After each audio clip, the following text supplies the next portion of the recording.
Hello दोस्तों, आपका स्वागत है फिर से MS वर्ल्ड यूट्यूब चैनल पे। तो आज मैं लेके आ गया हूँ क्लास 12 से पहला चैप्टर। आज से हम क्लास 12 का वीडियो भी डाल देंगे यूट्यूब पे। तो हर चैप्टर के 1 से 2 पार्ट में हम उस चैप्टर को कवर कर देंगे, ठीक है। तो ये टारगेट है हमारा इस बार कि इस बार अकाउंट्स में जो है ना मार्क्स लाने 100 में से 95+। तो ये टारगेट लेके चलेंगे जब भी हम अच्छे मार्क्स लाना है, मतलब 95 मार्क्स लाने ही हमें। अब कैसे लाएंगे, तो उसके लिए हमें क्या करना होगा, प्रैक्टिस। पहले हम टॉपिक को समझेंगे, चैप्टर को समझेंगे, फिर उस चैप्टर के कम से कम हर चैप्टर के कम से कम 20 से 25 क्वेश्चन करने। उसके बाद हमें मॉक भी देना होता है, क्योंकि एग्जाम के टाइम हम अगर मॉक का प्रिपेयर नहीं करते हैं तो हमें आइडिया नहीं होता कि कैसे क्वेश्चन आ जाते हैं। तो हम मॉक की भी वीडियोस बनाएंगे, मॉक टेस्ट भी देंगे, ठीक है। तो आज मैं लेके आ गया हूँ chapter 1 fundamental of partnership class 12 से, ठीक है।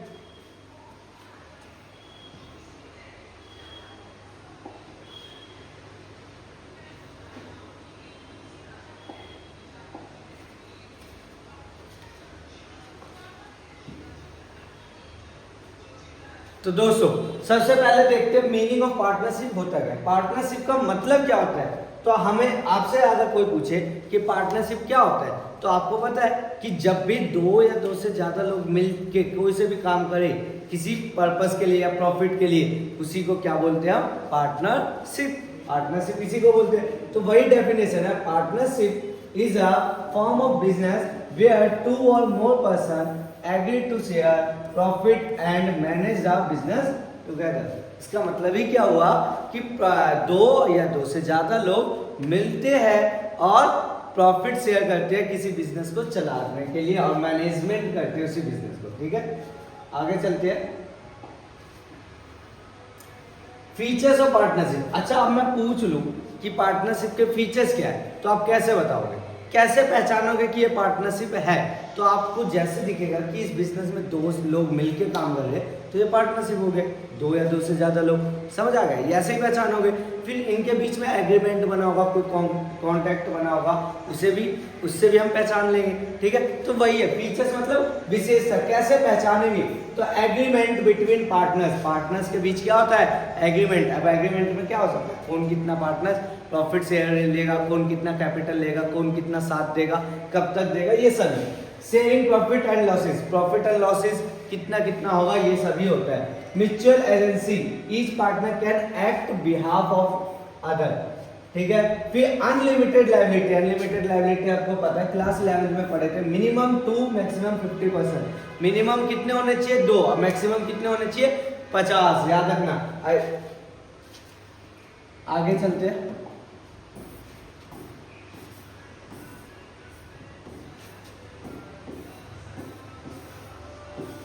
अगला है पार्टनरशिप डीड क्या होता है। पार्टनरशिप डीड क्या होता है, वही एक रिटन डॉक्यूमेंट होता है जहां पे पार्टनर्स के जितने भी रूल्स है, एग्रीमेंट है, वो सभी लिखा जाता है। तो पहला ही क्या होता है कि right the document of partnership agreement. Content में क्या क्या आता है कि पार्टनर का नाम होगा, पार्टनर का एड्रेस होगा, फर्म का नाम होगा, फर्म का एड्रेस होगा। तो ये तो पहला ही होगा, name and address of the firm and partners और फर्म का नेम और एड्रेस होगा, किस चीज का बिजनेस है और कहाँ पे हम ओपन कर रहे हैं, ठीक है। फिर कैपिटल कंट्रीब्यूशन, कौन सा पार्टनर कितना कैपिटल लगाएगा, ये भी हम किस में देखते हैं, पार्टनरशिप डीड में ही होता है। आप सोचो, मान लो कोई भी मैं और मेरे साथी कोई भी पार्टनरशिप फर्म स्टार्ट कर रहे हैं, तो ऐसा होगा ना कि कौन कितना कैपिटल लाएगा, वो कहेगा आफ्ताब आप 50 लाख लाओ, मैं 5 लाख लाओ। तो ये सभी मेंशन होता है पार्टनरशिप डीड में। फिर क्या है, प्रॉफिट शेयरिंग रेशो। अब प्रॉफिट शेयरिंग रेशो क्या है कि कौन कितना प्रॉफिट हिस्सा ले जाएगा। अब मान लो मेरे को वो कह रहा है 50 लाओ, मैं 5 लाख, तो इक्वली हो सकता है क्या इस केस में, कभी नहीं हो सकता ना। अब मैं 50 लाख मिलाऊं, वो 5 लाख मिलाए, ये तो रेशो ही 10:1 का हो गया, है ना। तो ये आपका रेशो भी बताता है कौन कितना होगा।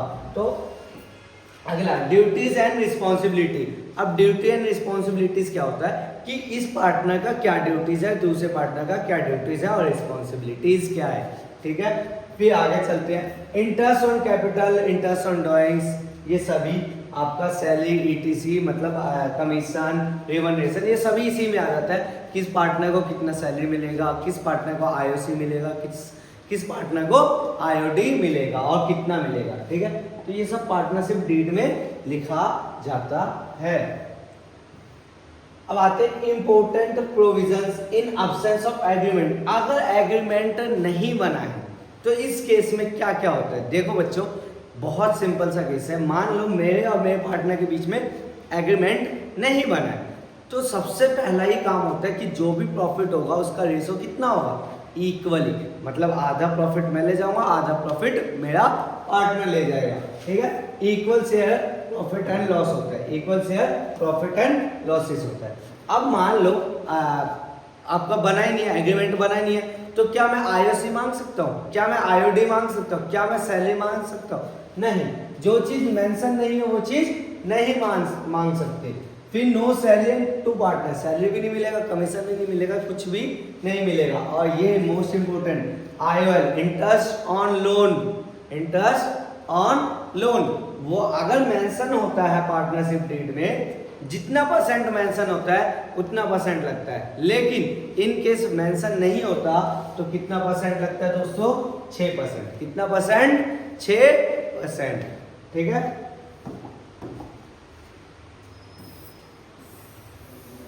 अब आते सबसे पहला टॉपिक है, हम ये करेंगे प्रॉफिट एंड लॉस एप्रोप्रिएशन का फॉर्मेट क्या होता है। प्रॉफिट एंड लॉस एप्रोप्रिएशन का फॉर्मेट। ठीक है, अब फॉर्मेट देखते हैं। ये बनाता कौन है, कैसे बनता है, कब बनता है।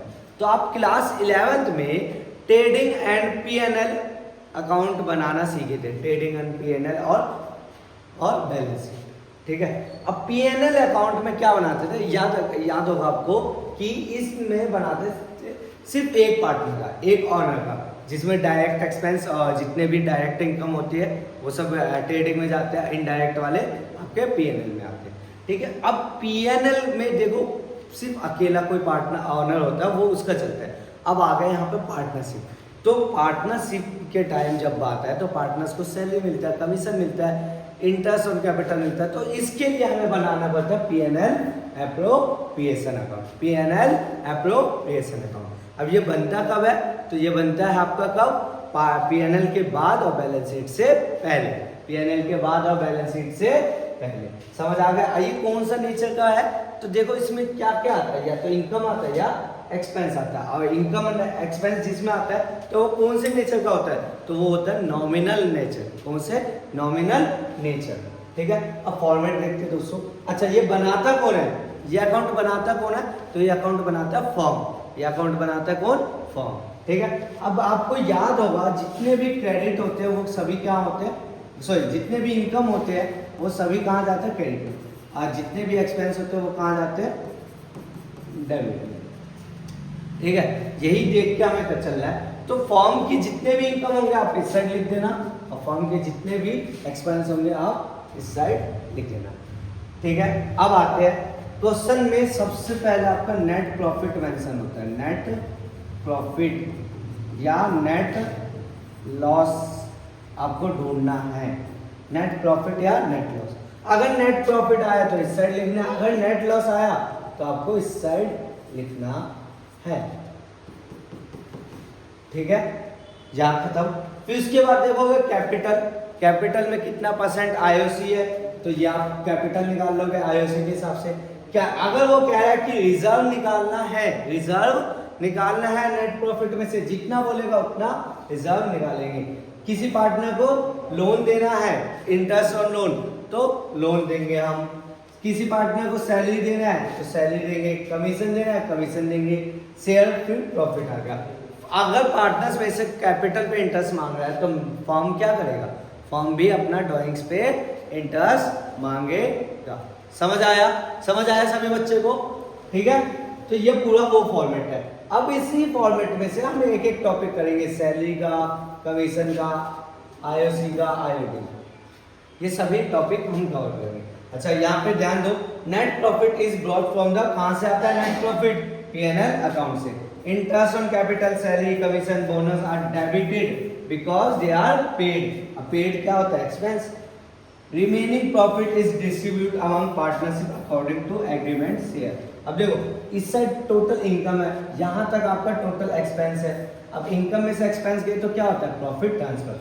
अगर एक्सपेंस ज्यादा है इनकम कम है तो आप क्या लिखोगे, बाय लॉस ट्रांसफर, ठीक है, बाय लॉस ट्रांसफर। अब बांट दोगे आप किसमें, ए और बी में, ए और बी में।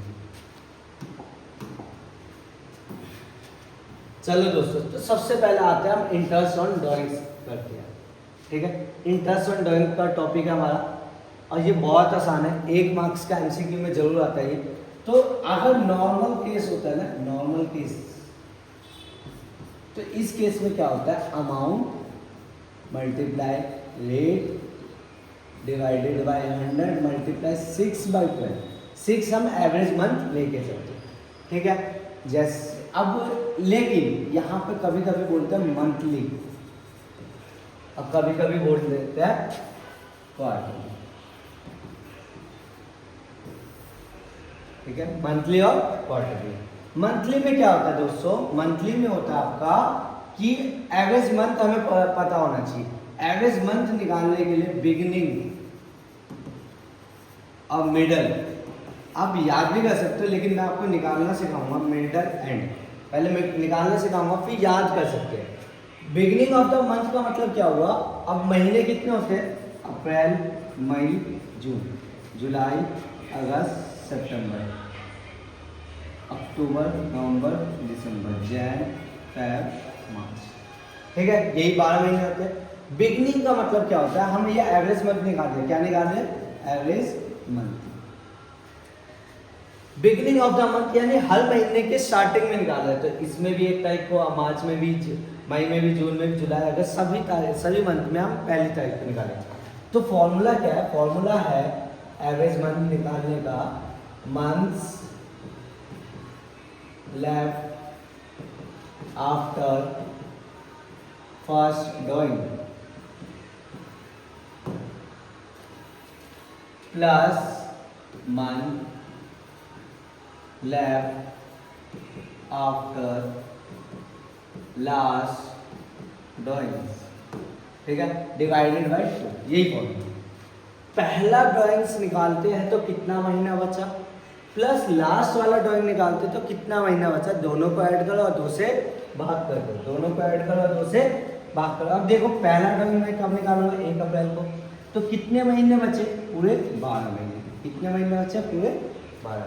लास्ट वाला ड्राइंग कब निकलेगा, 1 मार्च को, तो सिर्फ मार्च का महीना बचा, क्योंकि 1 मार्च से 31 मार्च 1 मार्च होता है, 1 महीना होता है, तो 1/2 यानी आ गए 13/2, इसको हम 6.5 भी लिख सकते हैं। अब आते हैं मिडल, मिडल यानी 15 तारीख को, इसको 15 तारीख को निकालूंगा मैं अप्रैल में, तो आधा महीना बचा और ये 11 महीने, तो 11.5। सेम 15 मार्च को मैं निकालूंगा तो सिर्फ आधा महीना बचेगा, 0.5/2 यानी 12/2, और ये आ गया 6। एंड का आता है, एंड का मतलब लास्ट में, तो अप्रैल के लास्ट में निकालूंगा तो 30 अप्रैल, तो क्या अप्रैल काउंट होगा, नहीं, क्यों नहीं होगा, क्योंकि 30 तारीख का महीना खत्म हो गया, तो बचा कितना, 11 महीने। अब आते हैं लास्ट में, मार्च के 31 तारीख को निकालूंगा, क्या काउंट होगा, नहीं, क्यों, क्योंकि ये लास्ट में निकालूंगा, तो ये 0 महीने बाई 2, तो ये आपका आ गया 11/2, कट के आंसर आ गया 5/5। सेम क्वार्टर के लिए आते हैं, क्वार्टर के लिए भी बिगनिंग मिडल और एंड यूज होता है। बिगनिंग में हुआ, अब क्वार्टर का मतलब 4 हिस्से कर दिए इसके, हाँ 4 ही बार निकालेगा, पहले इसमें फिर इसमें फिर इसमें फिर इसमें। बिगनिंग का मतलब 1 अप्रैल को निकालेगा, तो 1 अप्रैल को निकाला तो पूरा 12 महीने बचा। अब बिगनिंग ऑफ क्वार्टर निकालना, तो अगला क्वार्टर, लास्ट वाला क्वार्टर कब होगा, 1 जनवरी, तो कितने महीने बचे, 1 जनवरी को निकालूंगा तो जैन फेब मार्च, पूरे 3 महीने बचे, काटा होगा कितना आ गया 15/2, तो ये आ गया कितना 7.5, ठीक है। फिर अगला देखोगे आप मिडल, मिडल का मतलब मार्च के, इसमें मई के 15 तारीख को, तो 1.5 महीने यहाँ बचे, और फेब के 15, सॉरी हाँ मतलब फेब के 15 1.5 महीने यहाँ, 1.5। अब इसके देखो 1.5 और 9 10.5, इसके कितने 1.5, तो इसको टोटल करोगे तो ये आ गया 12/2 यानी ये आ गया 6। एंड का देखो, एंड का मतलब लास्ट में निकालूंगा, तो ये काउंट ही नहीं होगा जून का, बचे कितने 9 महीने, इसमें भी लास्ट में निकालूंगा 0, तो ये आ गया 9/2 यानी 4.5। तो ये हम कैसे निकालते हैं रिजल्ट वो मैंने सिखाया, ठीक है। अब क्या करना है कि या तो आप याद करो, याद कैसे करोगे, मंथ का कैसे याद करोगे, मिडल का याद रखना, मंथ हो या एंड हो, मिडल जब भी होगा वो क्या होगा 6 होता है, मिडल जब भी होगा वो क्या होता है 6 होता है। तो 6 होता है तो भाई 6 होगा तो क्या करेंगे, बिगिनिंग पूछ ले, बिगिनिंग का मंथ तो 0.5 ऐड कर देना, एंड का पूछे तो 0.5 माइनस कर देना, बस। सेम इसमें अगर क्वार्टर का बिगनिंग पूछे तो 1.5 ऐड कर देना, क्वार्टर का एंड पूछे तो माइनस 1.5 कर देना, तो आपका आंसर आ जाएगा, ठीक है। अब इसका फॉर्मूला देखो, फॉर्मूला क्या होता है, मंथली का बताओ पहले। मंथली का फॉर्मूला होता है अमाउंट मल्टीप्लाई 12 क्यों, क्योंकि एक महीने में 5,000 निकाल रहा है तो 12 महीने में कितना, फिर rate divided by 100 multiply average month by 12। अब आते हैं क्वार्टर पे, क्वार्टर पे क्या होगा, अमाउंट मल्टीप्लाई कितना 4 क्यों, क्योंकि 4 हिस्से हुए, ठीक है, multiply rate divided by 100 multiply average month divided by 12, नीचे 12 ही आएगा। समझ आया, आगे चलते हो। सैलरी एंड कमीशन, सैलरी और कमीशन पे, ठीक है, सैलरी और कमीशन पे। सैलरी बहुत सिंपल है, अगर मैं कहूँ कि मेरे को 5,000 पर मंथ की सैलरी मिल जाए तो साल का कितना हो गया 12×5 = 60। अगर मैं कहूँ कि क्वार्टर में मिल जाए मेरे को 20,000 तो साल का कितना हो गया 20×80। मैं कहूँ सेमी एनुअली मिल जाए 30,000 तो साल का कितना हो गया 30×2=60। समझ आ गया, सैलरी तो सिंपल है, मल्टीप्लाई कर देना जैसे भी हो, मंथली है तो 12 से, क्वार्टरली है तो 4 से, सेमी एनुअली है तो 2 से। लेकिन आते हैं आप कमीशन, कमीशन कमीशन क्या है, 2 होते हैं, एक बिफोर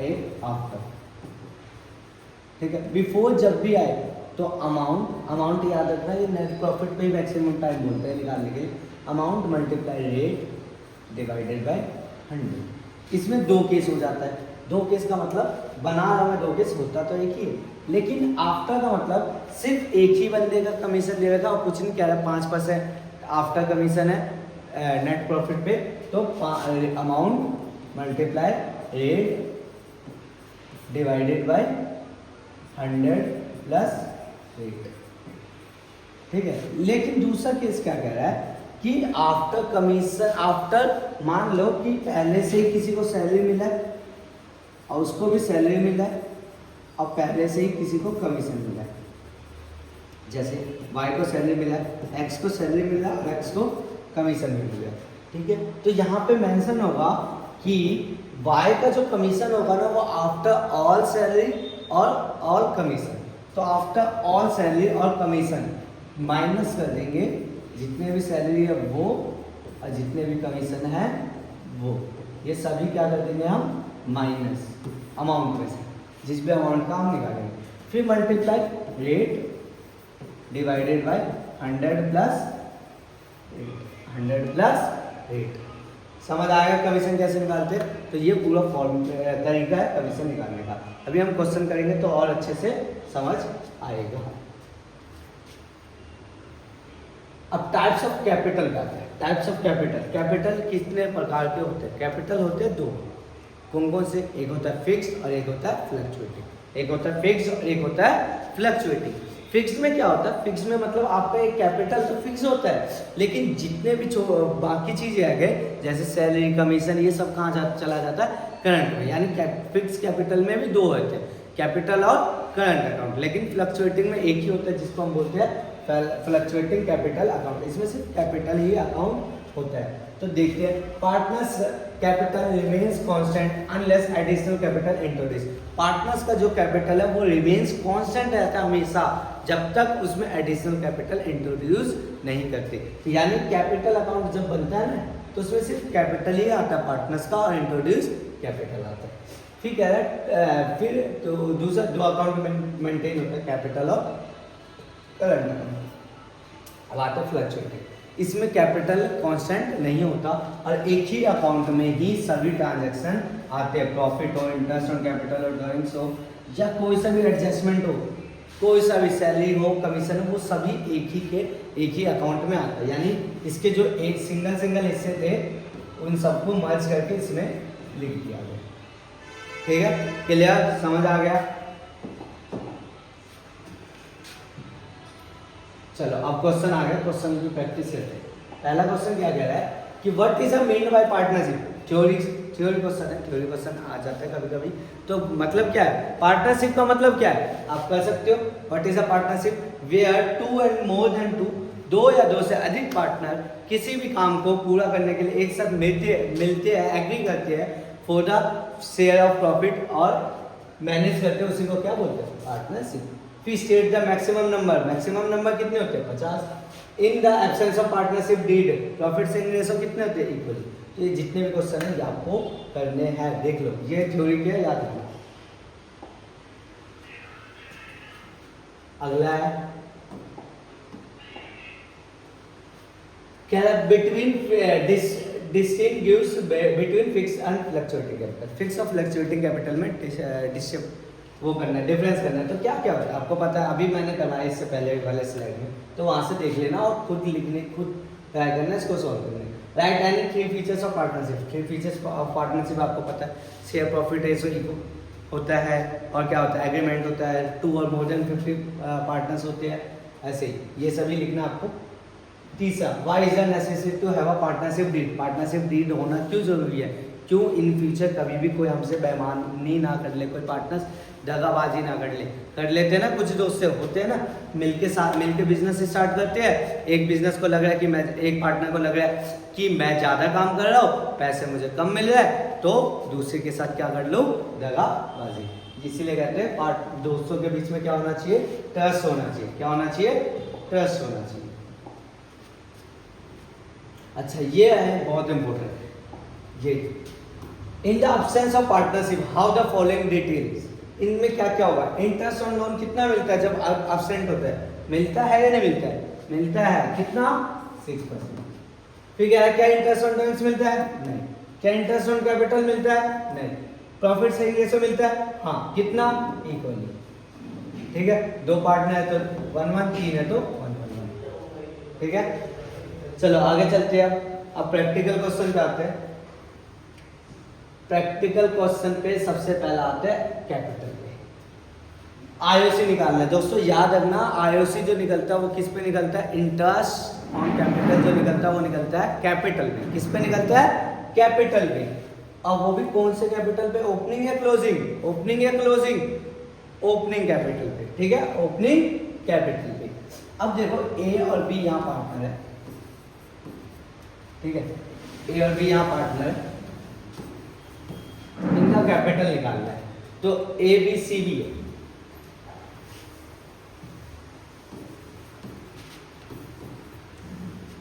ए क्या है कि A B C partner 1 lakh 2 lakh और 3 लाख है, आईओसी 10% है।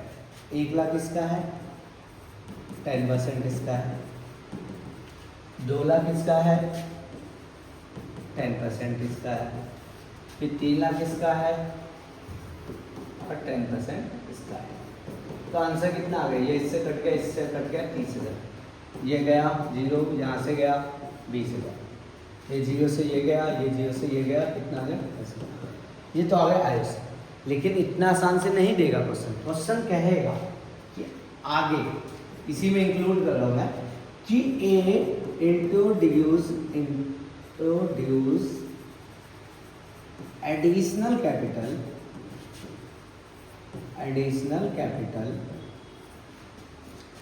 50,000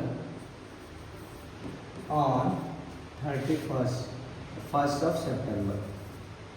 Same B is also introduced 20,000 in 1st of Jan. अब ईयर मेंशन नहीं तो मैं ईयर मेंशन नहीं करूँगा, सिर्फ मंथ और डेट मेंशन करूँगा। ठीक है, अब देखो ए ने 50,000 कैपिटल लाया कब, 1 सितंबर को। ठीक है, 1 सितंबर को क्या लाया, 1 सितंबर नहीं होगा, हम डेट चेंज कर लेते 31 सितंबर, 31 होता है 30, ठीक है 30 सितंबर को, 1 अक्टूबर कह सकते हैं, ठीक है 30 सितंबर को लाया। अब देखो क्वेश्चन क्या कह रहा है कि 50,000 लाया उसने एडिशन, हमने 1 लाख का तो पूरे साल पे लगा दिया, अब 50,000 लाया उस पर भी तो इंटरेस्ट मांगेगा वो, तो 50,000 इसमें दो तरह से कर सकते हैं। पहला टाइप में क्या करेंगे कि टाइप 1 में आप 1 लाख का पूरे साल का निकाल लिए, फिर 50,000 का क्या करोगे आप, कितने परसेंट है 10%, कितने महीने है सितंबर में लाया 30 अक्टूबर नवंबर दिसंबर जैन फेब मार्च, यानी 6/12 कट के कितना आ गया 2,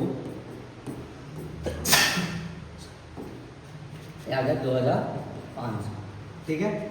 अब देखोगे टोटल आईओसी कितना हो गया, टोटल आईओसी कितना हो गया, टोटल आईओसी आपका कितना हो गया 200, टोटल आईओसी जो बन गया वो बन गया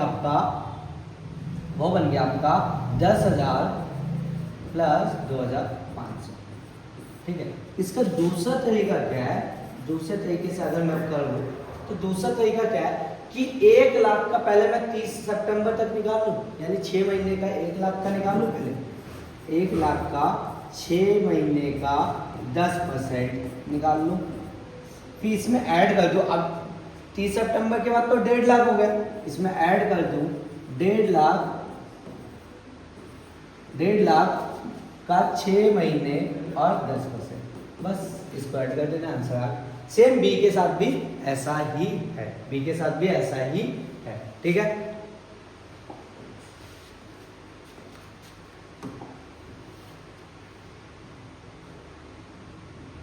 चलो सैलरी और कमीशन का, अब सैलरी कमीशन में क्या है, X and Y partners profit ratio 3:2, Y को सैलरी मिल रहा है 30,000 पर एनम, ए को कमीशन मिल रहा है 10%, ठीक है। और किस पे, नेट प्रॉफिट पे, तो वाई की सैलरी कितनी है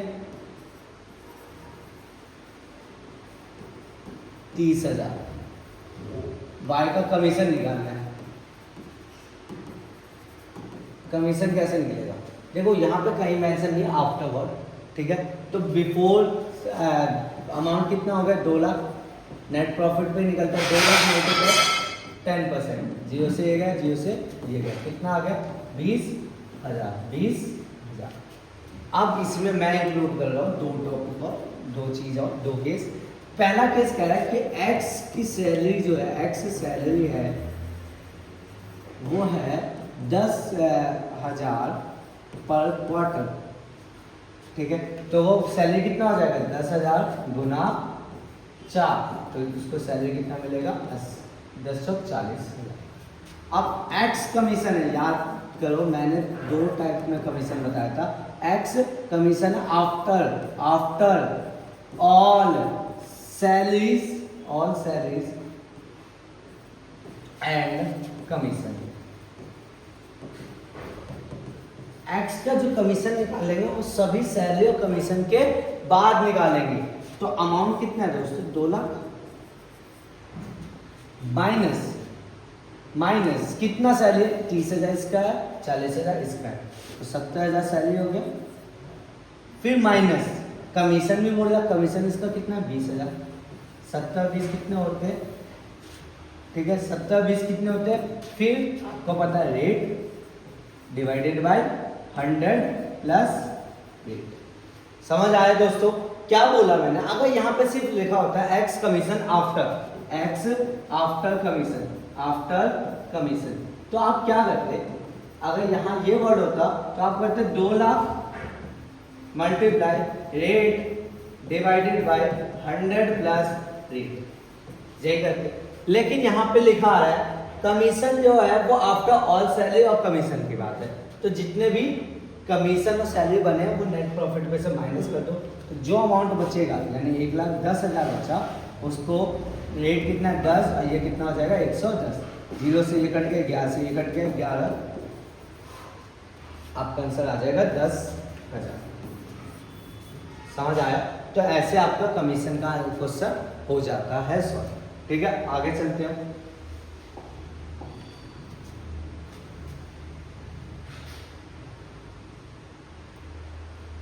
कह रहा है prepare profit and loss appropriation, हमें एप्रोप्रिएशन अकाउंट बनाने के लिए कह रहा है, ठीक है। तो ए और बी है, कैपिटल दे रखा है, रेशो भी दे रखा है, डॉइंग्स दे रखा है, डॉइंग्स का इंटरेस्ट दे रखा है और कैपिटल का इंटरेस्ट दे रखा है। तो फॉर्मेट क्या होता है आपको अभी देखे ही आपने, क्या होता है, अमाउंट पर्टिकुलर अमाउंट पर्टिकुलर, ठीक है। अब रेशो क्या होता है, मतलब सॉरी तरीका क्या, सबसे पहले आप दोनों क्या, नेट प्रॉफिट, आप नेट प्रॉफिट उठाए वहां से by net profit, by net profit कितना है 2 लाख, तो 2 लाख आपने यहाँ लिया। फिर आप देखोगे कि भैया टू आईओसी भी तो आता है, आईओसी भी आता है, आईओसी भी आता है। आईओसी के लिए आपको रेट दे रखा है कितना 10%, कैपिटल दे रखा है 2 लाख और 3 लाख, तो कितना कितना आ जाएगा, ए का 2 लाख का 10% होता है 20,000 और बी का 10% 3 लाख का होता है 30,000, ठीक है। अब आते हैं डॉइंग्स पे, डॉइंग्स फॉर्म के लिए क्या होता है इनकम, तो बाय आईओडी लिखेंगे, बाय आईओडी लिखेंगे, कितना है 5% किसका 20,000 का और 30,000 का, तो ए का और बी का 5%, 5 दूनी 10 ये तो 1,000 हो गया और 5 से 15 100 हो गया, तो ये टोटल आ गया आपके 2500, इसको टोटल कर दो 2 लाख 2,500, 2 लाख 2,500 लाना आपको। तो यहाँ पे आप कुछ है ही नहीं, सैलरी है ही नहीं, सैलरी होता तो सैलरी लिख देते, कमीशन होता कमीशन लिख देते, अभी कुछ नहीं है तो प्रॉफिट ट्रांसफर लिख देंगे, किस किस में, ए और बी में। रेशो आपको दे रखा है 3:2, तो 2,500 का 3:2 में बांट के आपका अमाउंट यहाँ पे आ जाए, ठीक है। क्लियर है, P&L एप्रोप्रिएशन अकाउंट। अगर कोई सैलरी होता या कोई कमीशन होता वो सभी कहाँ आ जाते, इस साइड, फिर माइनस करके आपका प्रॉफिट निकलता है।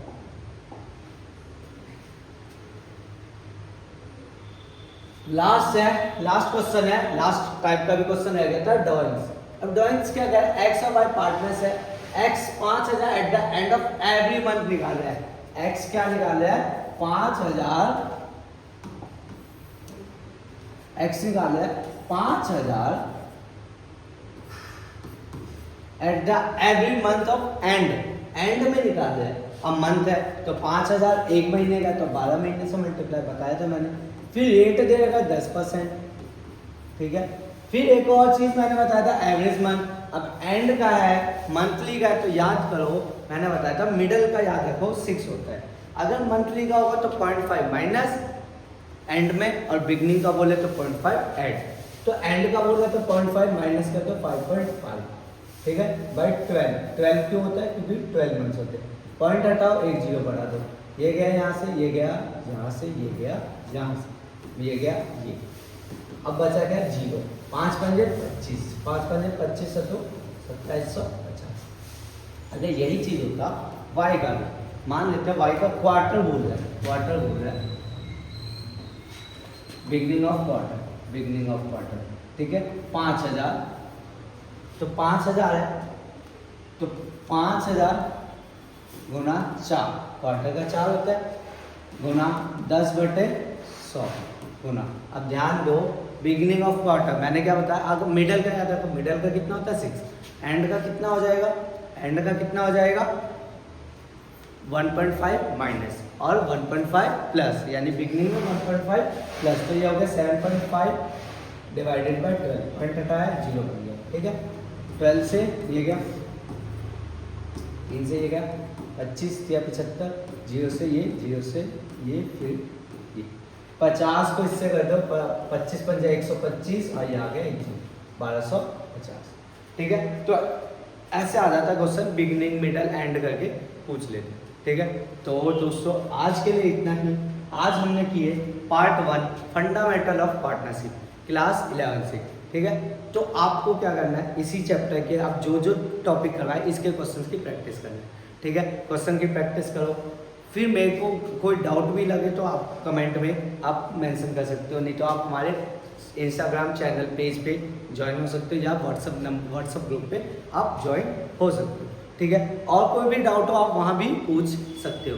तो आपने अभी तक इस चैनल को लाइक और सब्सक्राइब और शेयर नहीं किए, सब्सक्राइब नहीं किए तो सब्सक्राइब कर लो, ताकि जितने भी आगे हम वीडियो बनाए तो सबसे पहले आपके पास पहुँच जाए। ठीक है, तो आज के लिए इतना ही, धन्यवाद। फिर हम कल मिलते हैं नए चैप्टर यानी इसी चैप्टर के पार्ट 2 के लिए। ओके।